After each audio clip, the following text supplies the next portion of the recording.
Кыргызстанда шайлоо жакындаган сайын аны таза өткөрүү талабы байым-бай айтыла баштайт. Шайлоо учурунда болсо талапкерлер дагы, аны өткөргөндөр дагы элди добуштарды сатпоого чакырган менен добуш сатып алуу фактылары токтобой келет.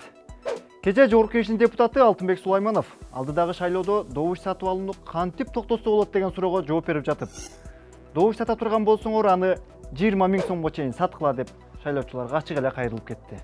Эл өкүлү бул сөзүн мындайча түшүндүрүп берди. Анын айтымында олигархтар парламентке депутат болуп келүү үчүн ар бир добушту 1000-2000 сомдон сатып алып олтуруп, жалпысынан $300 000 сарпташат экен. Башкача айтканда $300 000 бул бир мандаттын баасы. 1000 сомго эмес добушту жок дегенде кымбатыраак сатыш керек да. 10 000 сом, 20 000 сом. Эгер депутат Алтынбек Сулаймановдун сунушу ишке ашып, шайлоочулар добуштарын 20 000 сомдон сата турган болсо, анда олигархтар Жогорку Кеңешке депутат болуп келүү үчүн $3 миллион сарпташы керек болот экен. Бул албетте чоң акча.